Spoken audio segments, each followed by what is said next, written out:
كتير مننا بيبقى عايز يقول كلمة قليل بالإنجليزي بس بيتلخبط شوية.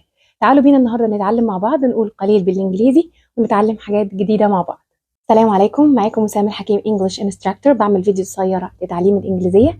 يا ريت لو عجبنا محتوى الفيديو لايك وشير عشان يوصل لأكبر عدد من الناس. طبعا أنا عندي كلمات كتيرة قوي بالإنجليزي معناها قليل، بس أنا النهاردة هركز على 4 كلمات. أولا هناخد مع بعض few, a few, little, a little. طب a few معناهم قليل و little و little معناهم قليل. نمسك بقى كده جزء منهم. لو جينا قلنا a few أنا بستخدم a few مع الكلمات التي تعد. الكلمات التي تعد اللي ليها مفرد وجمع من لفظها، زي ما أقول مثلا brothers، ممكن أقول pens، ممكن أقول desks، ممكن أقول classes، وهكذا. يبقى a few بتيجي مع countable nouns، الأسماء التي تعد بمعنى قليل. طيب امتى اقول few وامتى اقول a few؟ بقول few لما الحاجة تبقى قليلة ومش مكفية، يبقى قليل لا يكفي بستخدم few. طيب لو قليل يكفي هقول a few. طب تعالوا ناخد example كده مع بعض. There are a few ingredients to make a cake. معنى كده ان انا عندي مقادير قليلة ولكني اقدر اعمل كيك، فعلشان كده استخدمت a few. يبقى a few قليل يكفي.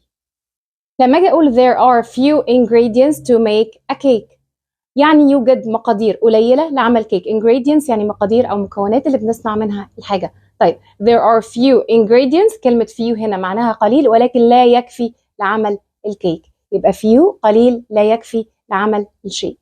تعالوا بقى هنا ننتقل للittle وa little، وممكن اقراها او اقولها little a little. يس معناها قليل، وبستخدمها مع الكلمات التي لا تعد او الاسماء التي لا تعد اللي هي uncountable nouns. زي ايه؟ زي كلمه sugar سكر، rice رز، زي ما اقول oil زيت، butter زبده، وهكذا. دي اسمها uncountable nouns، فبستخدم little و little معاها. تعالوا نشوف الاكزامبلز دي عشان توضح لنا الكلام شويه. لو جيت قلت there is little cheese to make sandwiches، there is little cheese to make sandwiches، يعني انا عندي جبنه قليله لعمل الساندويتشز. يعني معنى كده ان الجبنه مش هتكفي، قليل لا يكفي لعمل ساندويتشز. يبقى little قليل لا يكفي مع الاسماء التي لا تعد.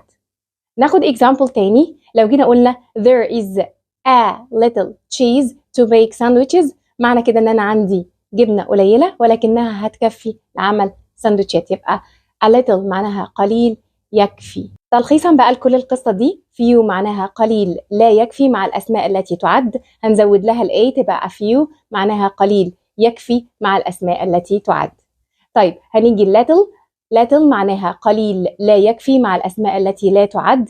a little قليل يكفي مع الأسماء التي لا تعد.